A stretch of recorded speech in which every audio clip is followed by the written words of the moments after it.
الله العلي العظيم. أعوذ بالله من الشيطان اللعين الرجيم. بسم الله الرحمن الرحيم. رب اشرح لي صدري ويسر لي أمري واحلل عقدة من لساني يفقهوا قولي. الحمد لله رب العالمين، والصلاة والسلام على أشرف الأنبياء والمرسلين سيدنا ونبينا وشفيع ذنوبنا وطبيب قلوبنا ومولانا أبي القاسم محمد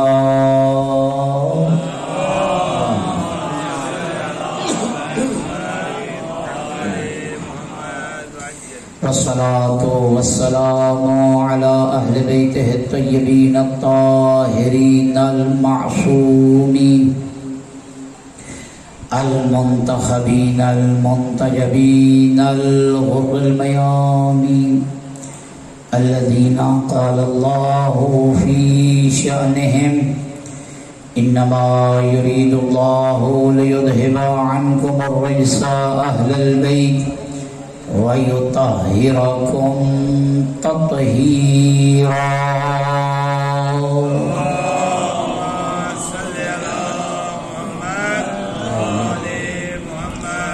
رحمة الله على محبيهم ومواليهم وشيعتهم أجمعين، ولعنة الله على أعدائهم ملعونين من يوم عداوتهم إلى قيام يوم الدين. أما بعد، فقد قال رسول الله صلى الله عليه وآله وسلم: أحب الله من أحب حسينا. صلوات عليه.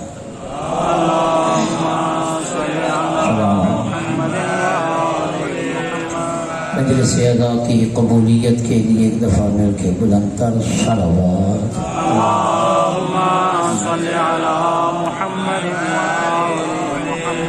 کافی مومنین نے میرے ذمہ دعائیں لگائی ہیں جو مریض ہیں، خاص طور پہ ہمارے ساؤنڈ والے محترم کی والدہ مریض ہیں، دیگر جو بھی جہاں جہاں مریض ہیں، رب تو جہاں ان تمام کو شفا عطا فرمائے. ان کی شفا یابی کے لیے ایک دفعہ مل کے بلند تر صلوات.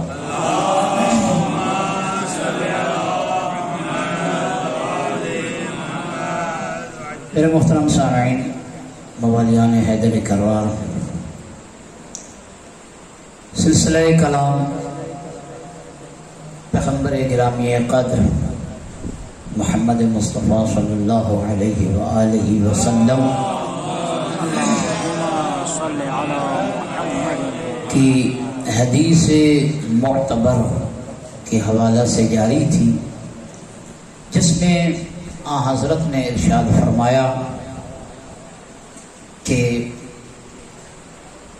اللہ اس سے پسند کرتا ہے اور اس سے محبت کرتا ہے جو حسین سے محبت کرے گا، تو محبوب کبریا وہی بنے گا، اور اللہ اسی سے محبت کرے گا جو محب حسین ابن علی ہوگا. تمہید میں جو آج مجھے عرض کرنا ہے وہ یہ ہے کہ تمام مکاتب فکر اسلامی، یعنی مسلمانوں کے جتنے بھی فرقے ہیں، یہ سب جانتے ہیں کہ سنت مصطفیٰ تین چیزوں میں سے ایک چیز ٹھہرتی ہے. توجہ ہے میری بات؟ تین میں سے اگر ایک چیز پائی جائے تو وہ سنت مصطفیٰ کہلاتی ہے، اور یہی سے یہ کہا جاتا ہے کہ ہم اہل سنت ہیں، یعنی مصطفیٰ کی سنت پہ عمل کرنے والے ہیں. وہ کون سی تین چیزیں ہیں؟ ایک چیز، اگر محمد مصطفیٰ صلی اللہ علیہ وآلہ وسلم جو بات کہہ دیں، حکم دے دیں، جسے ہم قول کہتے ہیں، تو مسلمانوں کے لیے محمد کی کہی ہوئی بات سنت کہلاتی ہے۔ دوسری چیز نوجوانوں کے لیے کہ جو کام محمد کریں اور اپنی زندگی میں کسی جگہ پہ بھی محمد صلی اللہ علیہ وسلم انجام دیں، تو وہ کام جو محمد کریں مسلمانوں کے نزدیک وہ بھی سنت پیغمبر کہلاتا ہے۔ دو چیزیں ہو گئی، ایک جو محمد کہیں وہ بھی سنت، جو محمد کریں وہ بھی سنت، اور تیسری چیز اگر کوئی کام، نوجوانوں توجہ رکھیے گا، اگر کوئی کام محمد کے سامنے کیا جائے اور پیغمبر اکرم اس کام کو روک سکنے کے بعد نہ روکیں، یعنی روک بھی سکتے تھے باوجود اس کے نہ روکیں، تو وہ کیا ہوا عمل پیش پیغمبر، یعنی پیغمبر کے سامنے جو کیا ہوا عمل ہے اور محمد مصطفیٰ صلی اللہ علیہ وآلہ وسلم خاموش رہے اس عمل پر، تو وہ کیا ہوا عمل کسی کا محمد کی خاموشی کی وجہ سے سنت محمد کہلائے گا۔ تین چیزیں ہیں سنت مصطفیٰ، تاکہ یہ پتہ چل جائے کہ اہل سنت ہیں کون، سنی کون ہے، کس کی وجہ سے کوئی سنی بنتا ہے۔ سنی یعنی محمد کی سنت پہ عمل کرنے والا، سنی یعنی محمد مصطفیٰ کی کہی ہوئی بات، کیا ہوا عمل یا ان کے سامنے کیے ہوئے عمل جو ریکمینڈڈ ہے محمد کی طرف سے، پاس شدہ ہے محمد کی طرف سے، وہ عمل مسلمان بطور سنت سر انجام دیں تو کہا جائے گا یہ اہل سنت ہیں۔ والجماعت سے میرا تعلق نہیں ہے، اہل سنت کی شرح کر رہا ہوں کہ اہل سنت کون ہوتے، آگے جو گھڑتا رہے۔ سنت یعنی مصطفیٰ کی کہی ہوئی بات کو ماننا، مصطفیٰ کے کیے ہوئے عمل کو ماننا، اور مصطفیٰ کی طرف سے ریکمینڈڈ شدہ عمل کو کرنے کا نام ہے سنت۔ عزیزو، مسلمانوں نے اگر سنت مصطفیٰ پر عمل کرنا ہے پھر مصطفیٰ کے تمام زندگی کے پہلوؤں کو مد نظر رکھنا ہوگا۔ ایسا نہیں ہوگا کہ چند چیزوں کو تو بندہ لے لے اور کہے یہ ہے سنت مصطفیٰ اور باقی چیزوں کو چھوڑ دے، یہ صحیح نہیں ہوگا۔ توجہ ہے نا، محمد مصطفیٰ کی سنت پہ عمل کرنے والوں نے محمد سے یہ لے لیا کہ نماز کیسے پڑھنی ہے، یہ سنت مصطفیٰ ہے۔ سنت مصطفیٰ پہ عمل کرنے والوں نے یہ لے لیا کہ نماز کی ادائیگی سے پہلے اذان کیسے دینی ہے، انہوں نے یہ سنت لے لی۔ سنت مصطفیٰ پہ عمل کرنے والوں نے یہ بھی مصطفیٰ کی سنت میں لے لیا کہ اقامت کیسے کہنی ہے، مسجدوں میں کس طرح آنا ہے، پہلے کون سا پاؤں رکھنا ہے، نکلتے ہوئے کون سا پاؤں پہلے رکھنا ہے، بیت الخلاء میں جاتے ہوئے سارے احکام انہوں نے امت مصطفیٰ کے امت مصطفیٰ ہوتے ہوئے سنت مصطفیٰ کے طور پہ لے لی ہے۔ یہ ساری سنت مصطفیٰ انہیں نظر آ گئی، لیکن یہ قول مصطفیٰ اور عمل مصطفیٰ اور فعل مصطفیٰ نظر نہ آیا جو ان تمام چیزوں سے زیادہ واضح ہے، جو ایک دو دفعہ نہیں، مسلسل محمد یہ کرتے رہے کہ مدینہ کی گلی ہے، محمد کے دوش مبارک ہیں، حسین ابن علی کو اپنے کندھوں پہ اٹھایا ہوا ہے اور محمد یہ تعارف کروا رہے ہیں، ایھا الناس اعرفوا ھذا حسین ابن علی انہ منی وانا منہ، مسلمانوں جان لو یہ علی کا بیٹا حسین ہے لیکن میں محمد اس سے ہوں، یہ حسین مجھ سے ہے۔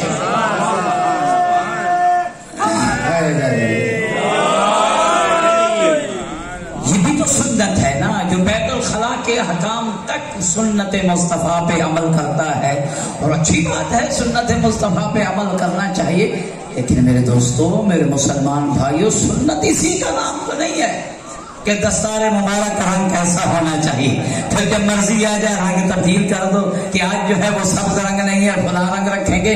نہیں، سنت فقط اسی کا نام نہیں ہے، یہ بھی سنت ہے کہ دستار مصطفیٰ کا رنگ کیسا ہونا چاہیے. یہ بھی سنت ہے. تو نے مان لیا ہے کہ شلوار ٹخنوں سے پہلے رکھنی چاہیے یا ٹخنوں کے نیچے تک بھی جا سکتی ہے. جس نے شلوار پہنانے کی حد تک سنت مصطفیٰ بتا دیا، اس نے یہ نہیں بتایا کہ میری مسند کا وارث کون ہے.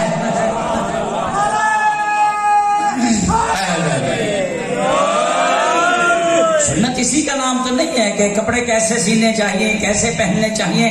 جس مسلمان نے مسواک کے سائز تک جان لیا کہ محمد کی سنت اتنی ہے، اسے یہ پتہ نہیں چلا کہ محمد کے دوش مبارک پہ بھرے بازار میں اگر کوئی سوار ہوتا تھا تو وہ علی کا لخت جگر یا حسن ہوتا تھا یا حسین ہوتا تھا.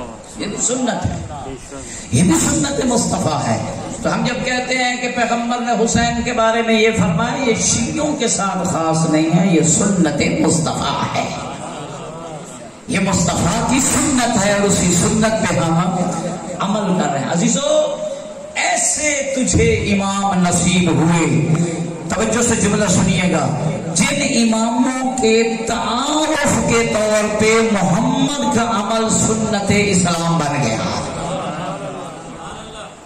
جن اماموں کے تعارف کے طور پہ محمد کی کہی ہوئی بات سنت اسلام بن گئی. جیسے امام تجھے نصیب ہوئے وہ امام، توجہ سے سنیے گا، جس امام کا اگر موڈ بنے، عید کا دن ہے، سب کے پاس سواریاں ہیں، ہمارے پاس کوئی خاص سواری نہیں ہے، جس پہ بیٹھ کے ہم مدینہ کی گلیوں میں عید کا دن منائیں، عید ڈے منائیں، بس یہ ارادہ کرنا تھا حسنین شریفین کا. وہی جبرائیل لے کر آیا. جبرائیل نے کہا محمد اپنے گیسوؤں کو تیار کرو، دائیں گیسو حسن کو تھما دو، بائیں گیسو حسین کو تھما دو، دونوں سواری بنا کے چلیں گے اور میں اللہ عرش پہ خوش ہو جاؤں گا. یہ سنت ہے، یہ کھیل تماشا نہیں ہے. محمد لہو اور لعب والا نبی نہیں ہے، محمد کھیل کھلونے والا نبی نہیں ہے. پیغمبر اکرم کا ہر کام، پیغمبر کا ہر عمل، پیغمبر کا ہر فعل حکمت سے خالی ہے، سنت. محمد یہ بتانا چاہتے ہیں مسلمانوں، توجہ سے جملہ سنیے گا، محمد یہ بتانا چاہتے ہیں مسلمانوں، جس محمد کی گیسوئے حسن اور حسین ادھر ادھر پھیرے، جہاں مشیت کردگار ہوگی اسی حسن اور حسین کی اتباع کرنا، چونکہ حقیقی دین کے وارث یہی ہیں. اور کبھی بھی کیا کمال، یہ واقعات بڑے غور و فکر والے واقعات ہیں. کبھی بھی امام حسن نے ادھر پھیرنے کا ارادہ ہی نہیں کیا جدھر حسین نے ارادہ نہ کیا، اور نہ ایک دوسرے سے پہلے پوچھا کرتے تھے کیا پروگرام ہے، محمد کو کدھر لے کے جانا ہے. تو دنیا والوں کو یہ بتا دیا کہ یہ محمد کے نواسے دکھنے میں دو ہیں، ارادے میں ایک ہے. جو حسن کا ارادہ وہی حسین، اور جو حسین کا ارادہ وہی حسن کا ارادہ. اچھا، جو ان دونوں کا ارادہ وہی ان دونوں کے باپ کا ارادہ.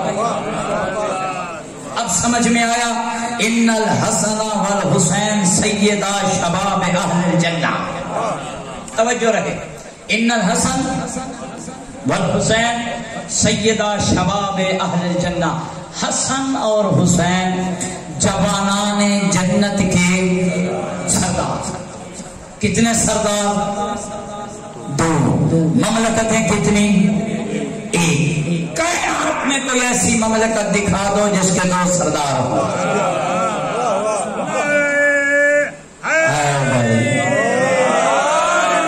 کوئی ایسی مملکت، میرے عزیز، اگر گھر میں دو سردار ہوں گھر اجڑ جاتا ہے.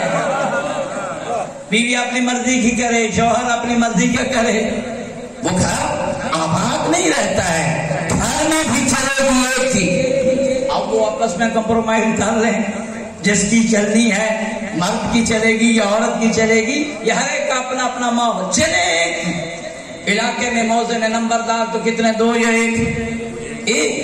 رعیت ہو سکتی ہے زیادہ ہوں، لیکن چوتھی کتنے ہوں گے؟ سردار کتنے ہوں گے؟ 1۔ ملک کے سربراہ کتنے ہوں گے؟ 1۔ ایسی واحد مملکت ہے جنت،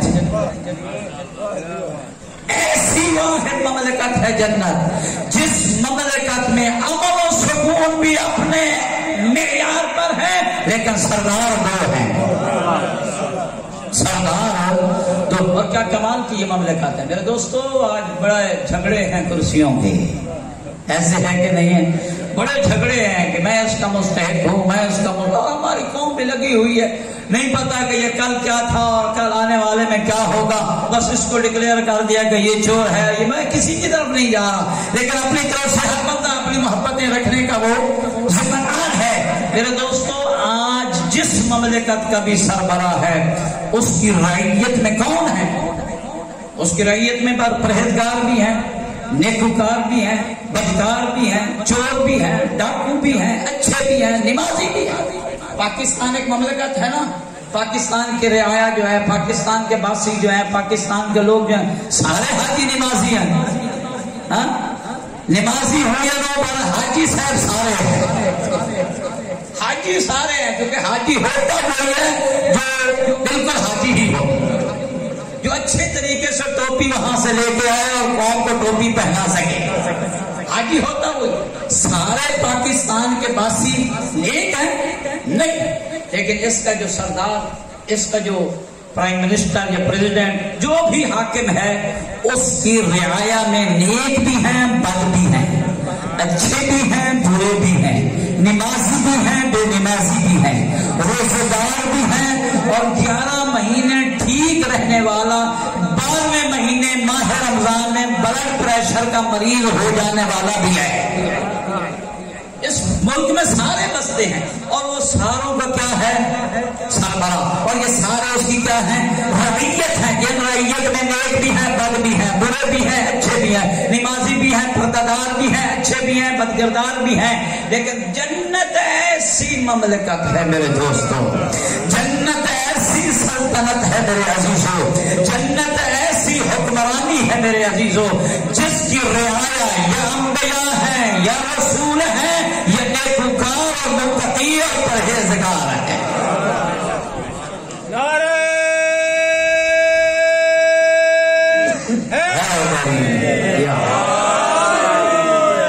اور ان رعایا کا سردار حسن اور حسین پوچھا علماء سے کیا وجہ ہے کہ ایک مملکت کے 2 سردار، یہ کہیں بھی نہیں ہوتا ہے، کسی موضع میں نہیں ہے، کسی گھر میں نہیں ہے۔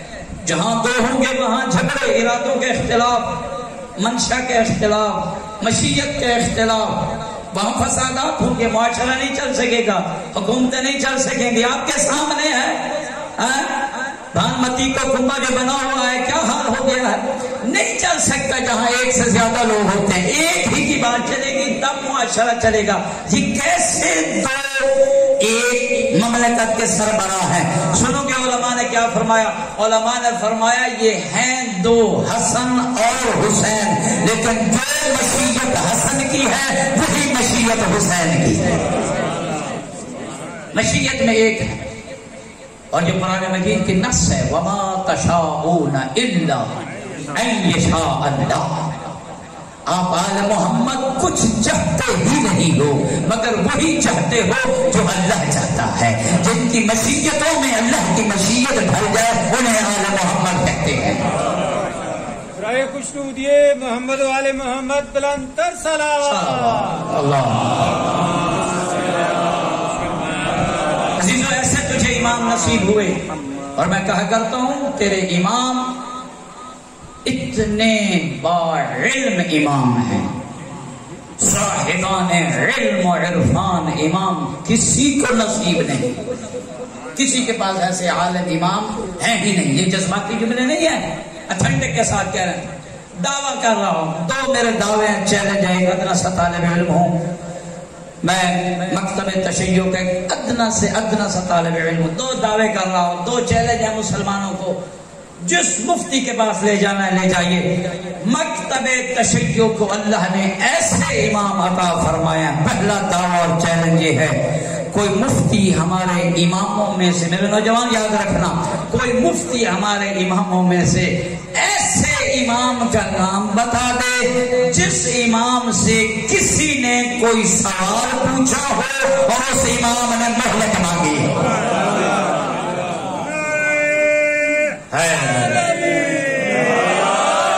نہیں ہے ہمارے مکتب کا ایسا کوئی امام ہی نہیں ہے کہ اس سے کسی وقت کسی نے کوئی بھی سوال پوچھا ہو اور امام نے مہلت مانگی ہو. دوسرا چیلنج، کسی بزرگ سے جا کے پوچھ لینا، کسی مفتی سے، کسی عالم سے، کسی قاری، کسی بزرگ سے جا کے پوچھ لینا کہ مکتب تشیع کا کوئی ایسا امام بتائیے جس امام سے پہلے علی سے لے کے آخری علی تک،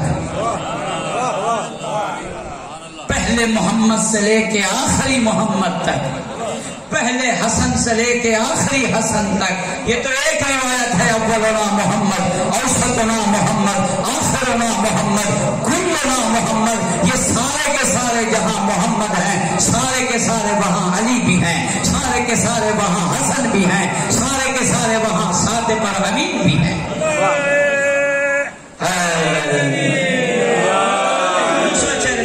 دوسرا چیلنج، کسی مفتی سے دستبردار کیجئے میرا کسی مکتب تشیع کے فرد کے ساتھ واسطہ پڑ گیا ہے، مجھے یہ چیلنج کا سامنا ہے کہ کوئی ایسا امام بتائیے، مکتب اہل بیت کا امام، 12 اماموں میں سے کوئی امام بتائیے جس امام سے کسی نے کسی گھڑی کوئی پوچھا ہو سوال اور اس نے کہا ہو میں پوچھ کر بتاؤں گا.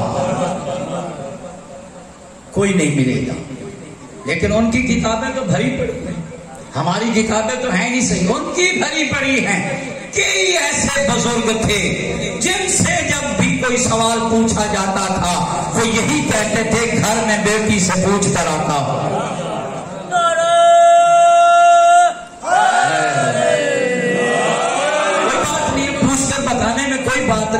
لیکن ہمارے مکتب میں کم از کم ایسا کوئی امام نہیں ہے جس نے پوچھ کر بتایا ہو، چونکہ وہ صاحبان علم لدنی ہے.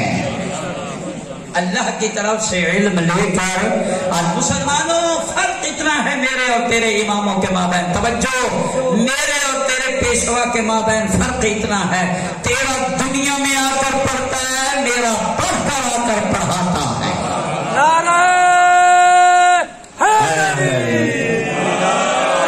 حسین محور مرکز محبت الہی ہے. اور اپنے امام کا تعارف میں نوجوانوں کے لیے تاکہ کہیں جا کے اس کو سوال کرے، تیرے امام کا تعارف کیا ہے. امام کے نام جاننے کے ساتھ ساتھ میرے عزیز میرے نوجوان امام کے خصوصیت کو بھی جاننا چاہیے، امام کے صفات کو بھی جاننا. امام کون ہوتا ہے؟ اب میں تجھے بتاتا ہوں. حضرت امام موسیٰ کاظم علیہ السلام،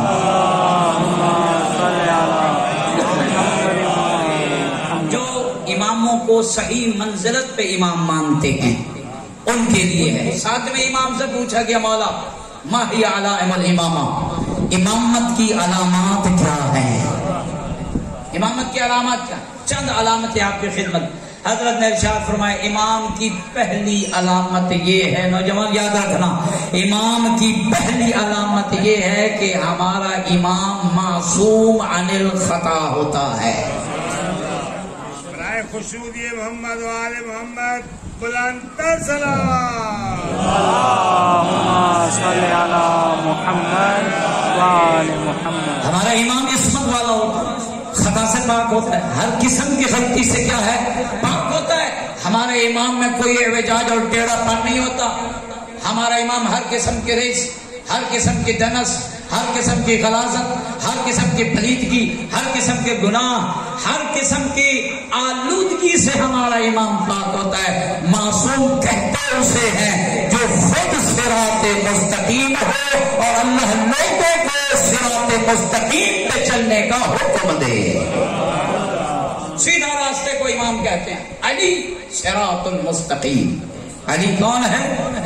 علی کے القاب میں سے انا الصراط المستقیم، میں صراط المستقیم۔ امام معصوم عن الخطا، خطا سے پاک، ہمارا وہ امام نہیں ہوتا جو کھلے مجمع میں کہتے ہوئے یار بھی محسوس نہ کرے کہ اگر میں کبھی ٹیڑھا ہو جاؤں تو مجھے سیدھا کر دینا۔ جو امت کے سیدھا کرنے پہ سیدھا ہو وہ ہمارا امام نہیں ہے۔ ہمارا امام وہ ہوتا ہے جو کئی ٹیڑھوں کو سیدھا کر دیتا ہے۔ امام معصوم عن الخطا، پہلی علامت توجہ ہے یہ نہیں ہے، گھبرا گئے ہو؟ اپنے امام کی صفت سن کے پریشان نہ ہوا کرو۔ پہلی صفت امام سیدھا، صراط مستقیم، صراط مستقیم، بالکل سیدھا اور صاف راستہ۔ دوسری علامت ساتویں امام نے کیا ارشاد فرمایا؟ فرمایا دوسری علامت جعفری صاحب امامت کی کیا ہے، امام کی کیا ہے؟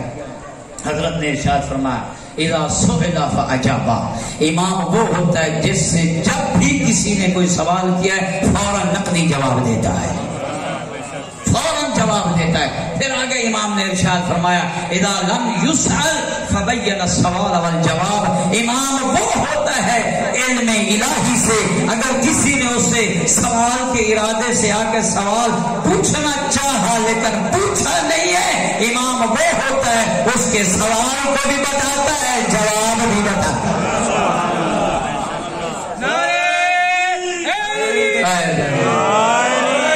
یہ امام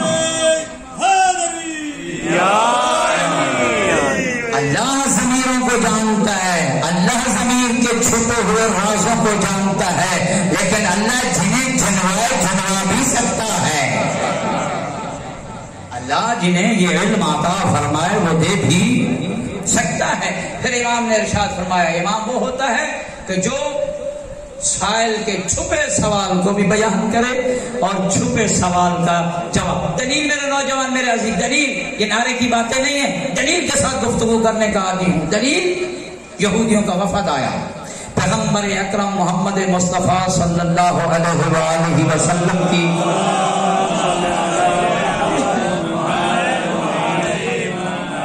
وفات حسرت آیات کے بعد فوراً مدینہ میں یہودیوں کا وفد آیا۔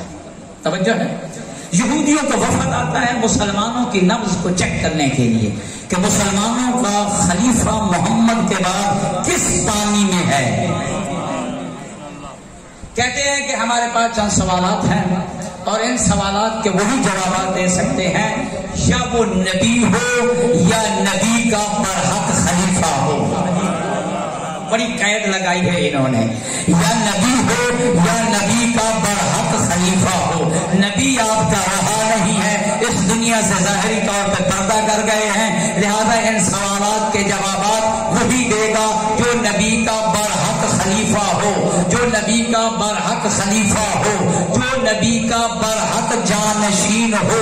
لہذا ہمیں وہاں لے جاؤ جہاں نبی کا برحق خلیفہ بیٹھا ہوا ہے تاکہ اس کے سامنے ہم سوال پیش کریں اور سوالات کے جوابات سے ہم یہ جان لیں کہ وہ برحق ہے۔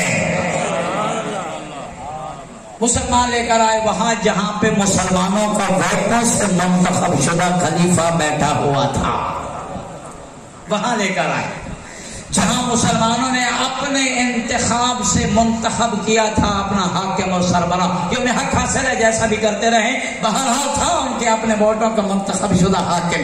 اس کے پاس جب لے آئے یہودیوں کے وفد نے آتے ہوئے کہا ہمارے پاس چند ایسے سوالات ہیں جو ہم نے تورات میں پڑھے ہیں اور تورات میں ہمیں یہ بتایا گیا، توجہ ہے میری باتوں کی طرف، تورات میں ہمیں یہ بتایا گیا ان سوالات کے جوابات یا نبی دے سکتا ہے یا اس نبی برحق کا برحق خلیفہ۔ نبی آپ کے رہے نہیں ہیں لہذا اس کے جوابات آپ دیں گے۔ سنو اہل علم حضرات اور جو طلبہ یہاں بیٹھے ہوئے ہیں کہ امام کا مقام کیا ہے اور امام کی صفت کیا ہے۔ اس نے کہا کہ پوچھو کیا پوچھنا چاہتے ہو۔ انہوں نے کہا پہلا سوال ہمارا یہ ہے کون سی وہ چیز ہے جسے اللہ نہیں جانتا؟ جیسے آپ پریشان ہو گئے، کون سی وہ چیز جسے اللہ نہیں جانتا؟ آج تک ہم سب نے یہی سنا اللہ ہر چیز کو جانتا ہے، اللہ علیم بذات الصدور، اللہ دلوں کے رازوں سے بھی کیا ہے آشنا اور واقف، اور اس میں کوئی شک بھی نہیں، اللہ ہر چیز کو جانتا ہے۔ کہنے لگے کون سی وہ چیز ہے جسے اللہ نہیں جانتا؟ فوراً کافر کے نعرے شروع، کہنے لگے یہ کافر، یہ مرتد، ان کا قتل کرنا واجب، یہ کیسے اللہ کے علم پہ اعتراض کر رہے ہیں کہ اللہ نہیں جانتا، اللہ ہر چیز کو جانتا ہے۔ میرے عزیزو، جب دلیل نہ بن پائے پھر وہاں یہ لینگویج استعمال ہوتی ہے۔ کہنے لگے دست بستہ ہاتھ جوڑ کے ابھی صبر کیجئے، دوسرا سوال سنیے۔ دوسرا سوال کیا ہے؟ یہودیوں کے وفد نے کہا دوسرا سوال یہ ہے، وہ کون سی چیز ہے جو اللہ نہیں کر سکتا؟ جو اللہ نہیں کرتا وہ کون سی چیز ہے؟ کہنے لگے اللہ قادر مطلق، اللہ کون سی چیز ہے جو نہیں کر سکتا؟ یہ اللہ کی قدرت پہ حرف آ رہا ہے۔ پہلا سوال اللہ کے علم پہ حرف آیا، دوسرے سوال میں انہوں نے اللہ کو یہ کیسا سوال ہے؟ پکڑو ان کو اور ان کو قتل کرو۔ حد جاری کرنے کا ریفرنس جاری ہو گیا، آرڈیننس جاری ہو گیا کہ ان پہ کیا ہے، حد جاری کرو۔ فوراً یہ وہاں سے بھاگنے میں کامیاب ہو گئے،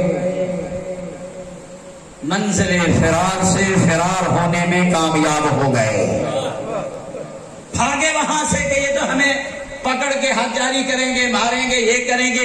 لیکن مدینے کی گلیوں میں یہ کہہ رہے ہیں کہ کیسے مسلمانوں کے خلیفہ، کیسے مسلمان ہیں یہ، ان کا یہی اخلاق ہے، ہم ان کے مہمان بن کر آئے ہیں، ہمارے پاس سوالات ہیں، اگر جوابات نہیں دے سکتے تھے ہمیں مطمئن کر دیں، فوراً ان کو پکڑو اور ان کو قتل کرو، ان پہ حد جاری کرو۔ یہ اخلاق محمدی تو نہیں ہے۔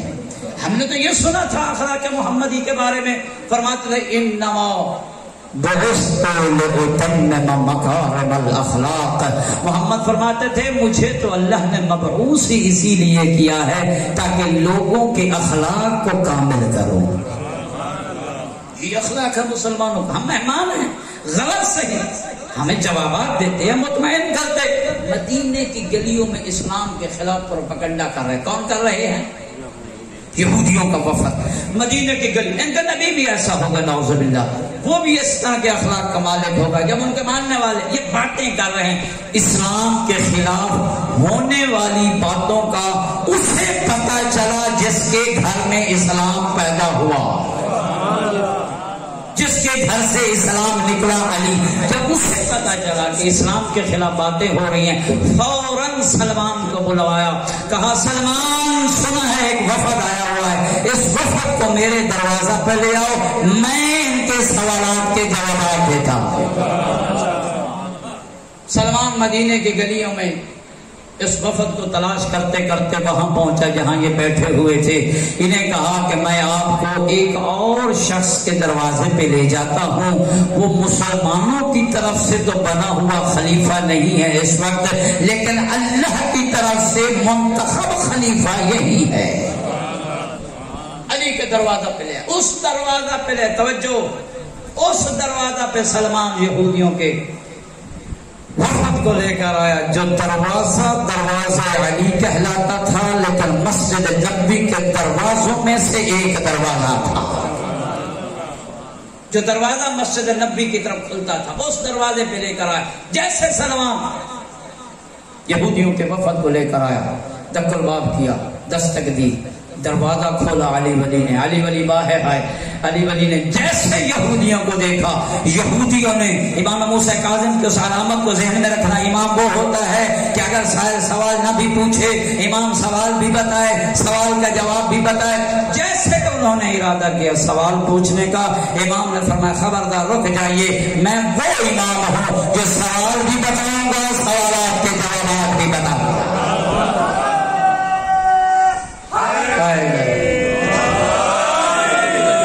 ایسا عالم ہے امام، ایسا عالم لدنی ہونا چاہیے امام۔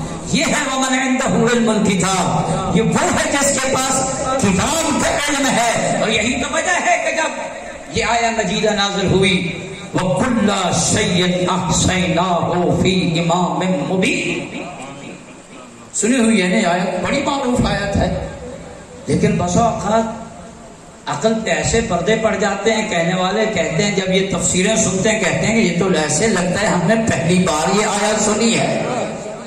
وَكُلَّ شَيْءٍ أَحْصَيْنَاهُ فِي إِمَامٍ مُبِينٍ، اللہ فرما رہا ہے کہ ہم نے ہر چیز کو احصاء شمار کر دیا ہے امام مبین میں۔ مسجد نبوی میں محمد بیٹھے ہوئے آیا مجیدہ نازل ہوئی، صحابہ کرام تشریف فرما ہیں، سب سے پہلے بزرگوار کھڑے ہوئے، کہنے لگے یا رسول اللہ آیت نازل ہوئی، ہم نے تلاوت کی، آپ نے حکم فرمایا، لیکن اتنا بتائیے امام مبین سے مراد کیا توریت ہے؟ رسول نے فرمایا نہیں، اس سے مراد توریت نہیں ہے۔ دوسرے بزرگوار کھڑے ہوئے، کہنے لگے یا رسول اللہ کیا امام مبین جس میں اللہ نے ہر چیز کا شمار کر دیا ہے، کیا اس سے مراد انجیل ہے؟ حضرت نے فرمایا نہیں، اس سے مراد انجیل نہیں ہے۔ پھر یہ دونوں یکجماع ہو کے کہنے لگے، 3-4 سوزی اور بھی ساتھ مل گئے، کہنے لگے کیا اس سے مراد زبور ہے؟ حضرت نے فرمایا اس سے مراد نہ تورات ہے، نہ انجیل ہے، نہ زبور ہے۔ ابھی زبور کی راہ کی نفی نہیں ہوئی تھی، ادھر مصلحت الہی کے تحت دروازہ مسجد نبوی سے علی نمودار ہوئے۔ جیسے علی نمودار ہوئے، محمد نے علی کی طرف اشارہ کر کے کہا واللہ هو هذا الذي نزلت فيه هذه الآية، رب دو جہاں کی قسم یہ وہ علی ہے جس کی شان میں امام مبین کی آیت نازل ہو۔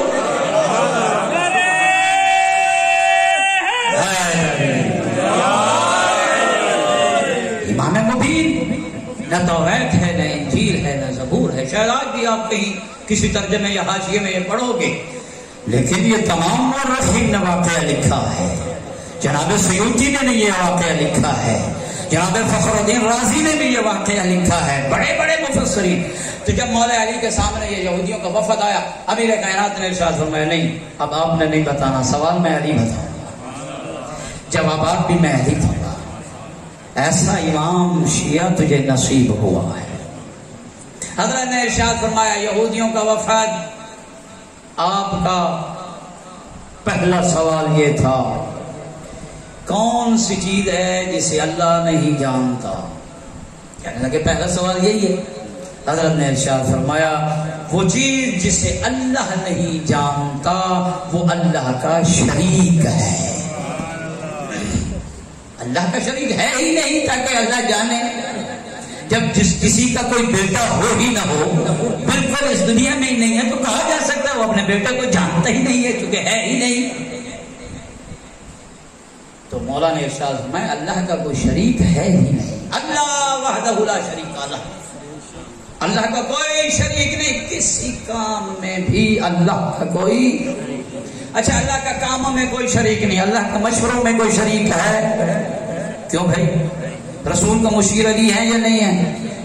تو اللہ کا مشیر کوئی نہیں ہے۔ اللہ ہمیں حکم دیتا وشاورہم، رسول کو کہا ہے کہ ان سے مشورہ کر، خود عمل نہیں کرتا۔ اللہ کا کوئی مشیر ہے مشورہ کرے؟ اللہ کا کوئی نہ مشیر ہے نہ وزیر ہے، نہ اللہ کا کوئی کار میں ہمکار ہے۔ ہمکار اسی کا ہوتا ہے جو کار کرنے میں عاجز ہو۔ مشیر وہی رکھتا ہے جو اچھی سی اچھی رائے لینے کا محتاج ہو، جو خالق عقل اللہ ہو، اسے کسی اور کی رائے کی ضرورت نہیں ہے۔ اللہ وحدہ، اللہ کا کوئی شریک نہیں ہے۔ مت کہنا کہ یہ چیز مجھے فلاں نے دی ہے، یہ بیٹا مجھے فلاں نے عطا کیا ہے۔ قرآن مجید کا مطالعہ کر، قرآن کی آیتوں کی تلاوت کرنے والوں، یہ بھی قرآن مجید میں لکھا ہوا ہے کہ اللہ یہب لمن یشاء اناثا ویہب لمن یشاء ذکورا، اللہ جسے چاہتا ہے بیٹیاں عطا کرتا ہے اور جسے چاہتا ہے بیٹے ہی بیٹے دے دیتا ہے۔ جہاں ومن عنده علم الکتاب کی آیت پڑی ہوئی ہے قرآن کریم میں، جہاں وما ينطق عن الهوى ان هو الا وحی یوحی کی آیت پڑی ہوئی ہے، جہاں انما يريد الله ليذهب عنكم الرجس کی آیت پڑی ہوئی ہے، وہاں اسی قرآن میں یہ بھی تو پڑا ہوا ہے اللہ وہ ہے جو ہواؤں کو بھی چلاتا ہے، اللہ وہ ہے جو بارش کو برساتا ہے، اللہ وہ ہے جو زمین سے انگوری کو اگاتا ہے، اللہ وہ ہے جو کسی کو بیٹے ہی بیٹے دے دیتا ہے، اللہ وہ ہے جو کسی کو بیٹیاں ہی بیٹیاں دے دیتا ہے، اور فرمایا اللہ وہ ہے جو کسی کو عقیم اور بانج رکھتا ہے۔ اللہ کا یہ کام ہے۔ یہ پیر مرشد دے کام کہ فلاں آج سوتر بند کر چھوڑی، یہ شرک دے جملے ہیں، سوتراں بند کوئی نہیں کر سکتا۔ اللہ جس کو چاہے جتنی اولاد عطا فرمائے، رازق کل اللہ، مالک کل اللہ، خالق کل اللہ۔ تو نے یہ سنا ہوا ہے کہ نہیں سنا ہوا کہ جب حضرت امام حسن اور حضرت امام حسین علیہ السلام مریض ہوئے تو ان کی شفا یابی کے لیے محمد نے دعا مانگی اور ایک منت بھی مانی؟ ایسے ہے کہ نہیں ہے؟ دعا کس سے مانگی؟ منت کس چیز کی مانگی؟ ٹکڑے پکائی سا یا دیگ بڑھائی سا؟ اچھی چیز ہے، لنگر کھلاؤ اچھی بات ہے، لیکن بہترین منت، بہترین نیاز، بہترین نظر جو حسین کے نانا نے مانی ہے اپنے بیٹوں کی شفا یابی کے لیے، وہ یہ ہے کہ میرے حسنین کو یا اللہ شفا دے دے۔ انہی کے وسیلہ سے ہم 3 دن روزہ رکھیں گے۔ 3 دن روزے کی منت مانی، شفاء حسنین شریف ہے۔ درود دیجیے گا بلند آواز سے، عقیدے کو پختہ کر میرے دوستو، یہ میرا فریضہ ہے، میرا واجب ہے، میری ذمہ داری ادنا سا طالب علم ہونے کے حوالے سے۔ کوئی ایسا جملہ، کوئی ایسا کلمہ میرے شعور تو شعور، میرے خوابوں میں بھی نہیں آنا چاہیے، میرے وہم میں بھی نہیں آنا چاہیے، میرے خیال میں بھی نہیں آنا چاہیے کہ جس سے شرک کی بو آتی ہو اور آل محمد جس سے ناراض ہوتے ہوں۔ اس لیے آل محمد فرماتے ہیں شیعتنا من شایعنا، شیعہ ہے ہی وہی جو ہماری اتباع کرتے ہوئے پیچھے پیچھے چلے، ہم سے آگے نہ چلے۔ علی اللہ نہیں، علی اللہ کا ولی ہے۔ علی اللہ کے نعرے نہ لگاؤ، علی ولی اللہ کے نعرے لگاؤ۔ اس لیے کہ میرے سامنے تو سورہ توحید موجود ہے جو آپ سارے مسلمان اپنی نمازوں میں پڑھتے ہو۔ بسم اللہ الرحمن الرحیم، قل هو اللہ احد اللہ الصمد لم یلد ولم یولد۔ اللہ وہ بے نیاز، اللہ وہ یا اللہ یا محمد بتا دیجئے وہ اللہ الصمد بے نیاز، لم یلد ولم یولد، جو نہ کسی سے پیدا ہوا ہے نہ اس نے کسی کو جنا ہے۔ اللہ بے نیاز، نہ وہ کسی کا بیٹا نہ وہ کسی کا باپ، اللہ کے گھر میں آنے والا ابو طالب کا بیٹا ہے، اللہ کا تو بندہ ہے۔ کس کا بندہ ہے؟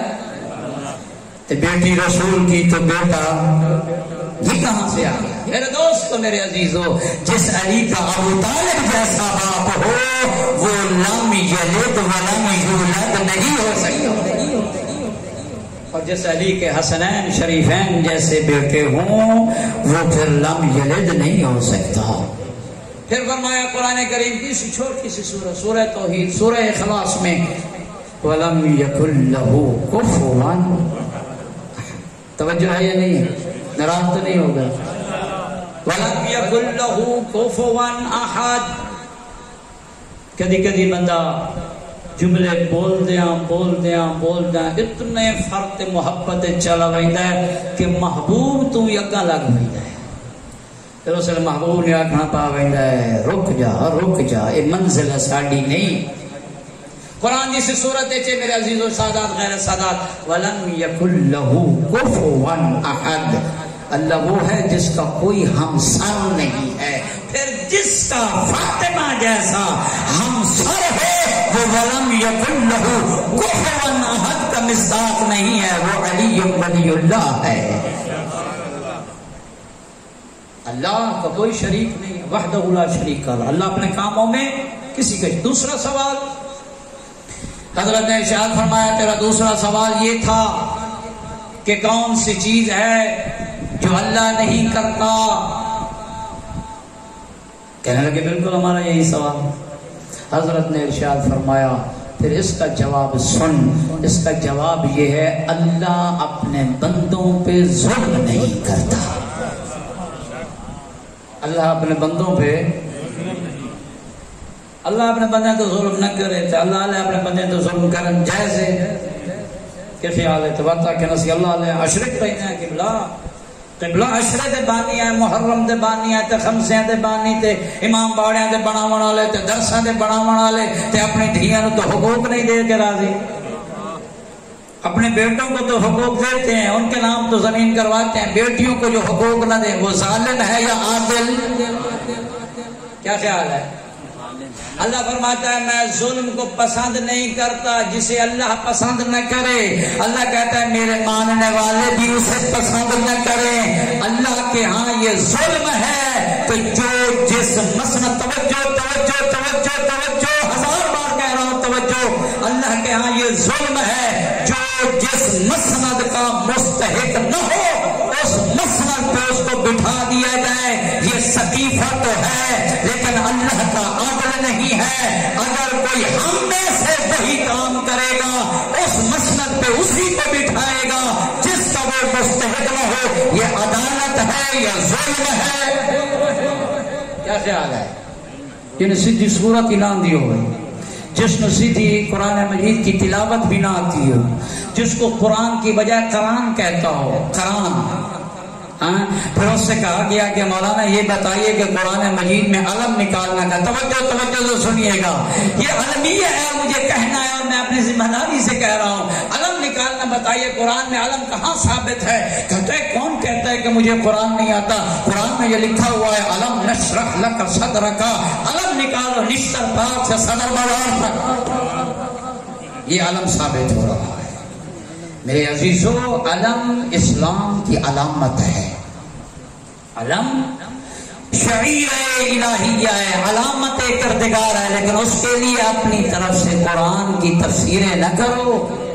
وَمَن يُعَظِّمْ شَعَائِرَ اللَّهِ فَإِنَّهَا مِن تَقْوَى الْقُلُوبِ. یہ ہے علم کی نکالنے کی دلیل, یہ ہے زلجنا کے نکالنے کی دلیل, یہ ہے کسی شبی کی نکالنے کی دلیل کہ اللہ نے فرمایا ہے جو اللہ کی علامتوں کو اور ان چیزوں کا احترام کرتا ہے جن سے اللہ کی یاد آئے وہی تو متقی ہے. ہم جب علم میں عباس اٹھاتے ہیں تو ہماری آنکھوں کے سامنے اللہ کی یاد ہوتی ہے یا کسی اور کی؟ اللہ کی یاد. جب ہم شبیہ قاسم کو اٹھاتے ہیں تو ہماری آنکھوں کے سامنے کس کی یاد ہوتی ہے؟ اللہ کی یاد ہوتی ہے, اور کہتے ہیں یا اللہ اسی قاسم نے اپنی جان نچھاور کی تیرے دین کو بچانے کے لیے. یہ اللہ کی شعائر میں سے ہے میرے عزیز. یہ ظلم ہے, اور اللہ فرماتا ہے کہ اللہ کسی پہ بھی ظلم ہے. ظلم کی ابتدا جہاں سے ہوئی, مجھے آج اس آغاز کا تھوڑا سا ذکر کرنا ہے. عزیزارو, میرا معمول ہے کہ محرم کی مجالس میں ایک مجلس اس دکھیا کے نام پڑھتا ہوں جس دکھیا کے دروازے کو آگ نہ لگتی, کربلا میں خیمے نہ جلائے جاتے. اجرکم اللہ.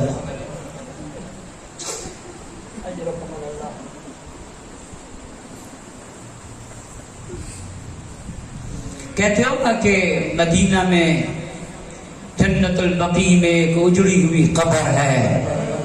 جنت البقیع زہرا کی قبر کا قبرستان ہے. عزاداروں پڑھنے والے ادب سے پڑھ کے جاتے ہیں. حق یہ ہے وہ قبرستان نہیں, زہرا کے لیے قید خانہ ہے.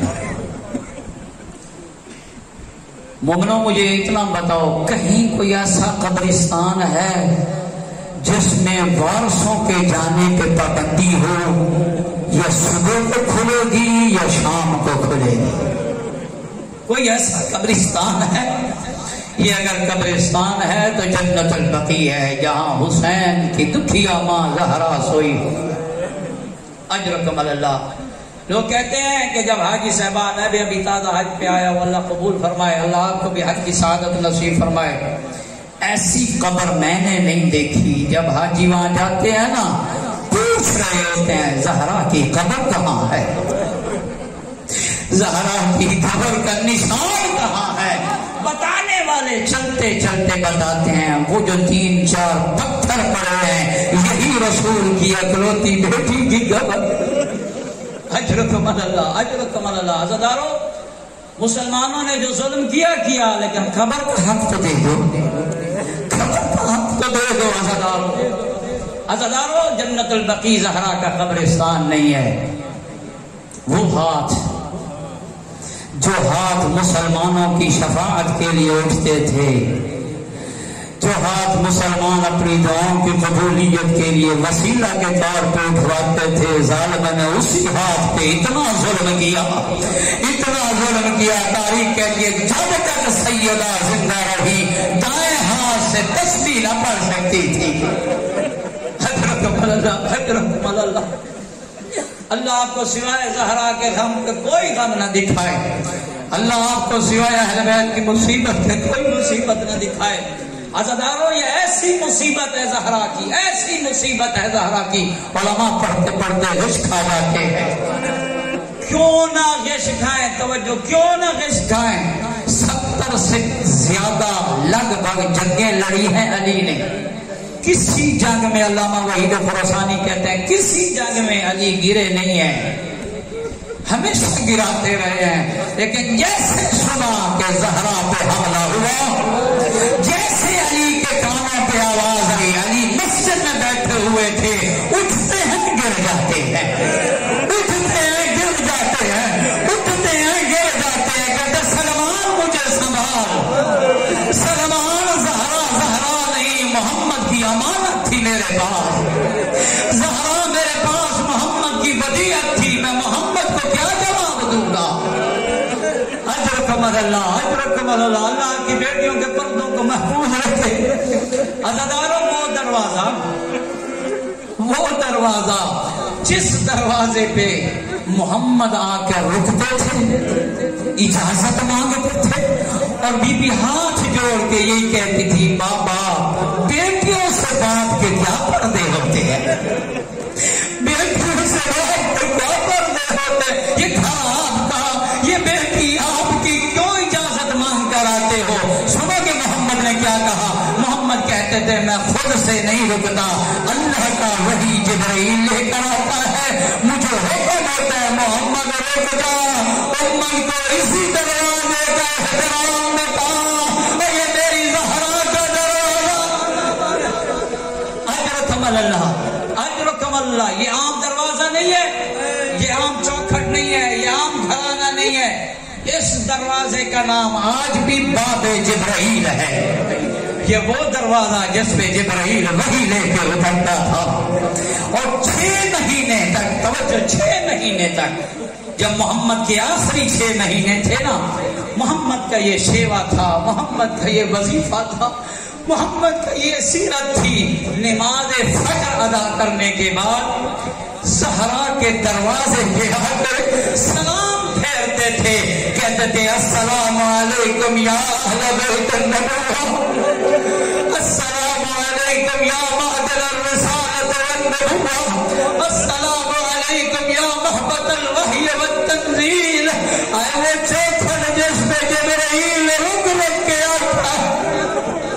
ایک عالم دین فرمایا کرتے ہیں کہ سید الرسل جب 6 مہینے نماز فجر کے بعد جب وہاں آتے تھے نا، یہ محمد وہاں سلام پھیرنے نہ آتے تھے، اللہ کا حکم ہوتا تھا نماز فجر کی تعقیبات زہرا کی چوکھٹ پہ ادا کر، لیکن امت نے چوکھٹ کا احترام نہیں کیا، اس امت نے چوکھٹ کے احترام نہیں کیا، اتنا دکھایا، واقعہ تفصیل سے میں نہیں پڑھ سکتا، اتنا دکھایا، اتنا دکھایا حسین کی ماں زہرا کو، اتنا دکھایا، پہلو زخمی، سینے میں زخم، دائیں ہاتھ میں لگنے والے اس ملعون کے ہاتھوں کا زخم، گوشوارے کے کھینچنے کے اتنے زخم۔ ایک دن علی ولی کے پاس زہرا بیٹھی ہوئی تھی، علی رو رہے تھے، زہرا نے آگے ہاتھ بڑھائے، بس آخری روایت، زہرا نے آگے ہاتھ بڑھائے، علی کے آنسوؤں کو ہاتھوں میں لیا، علی نے رونا شروع کیا، کہا زہرا میرے آنسوؤں کو کیوں دیتی ہو؟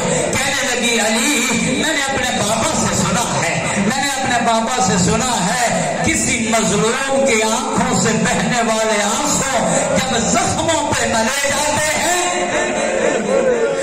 اس کے زخموں کو جلدی شفا ملتی ہے۔ اور علی تجھ سے بڑھ کے کوئی مظلوم نہیں اور مجھ سے بڑھ کے کوئی زخمی نہیں، اور میرا پہلو شکستہ ہے اور دروازے کی دیکھ ہے اور میری پسلیاں ٹوٹ گئی۔ لعنت اللہ علی القوم الظالمین وسيعلم الذين ظلموا يوم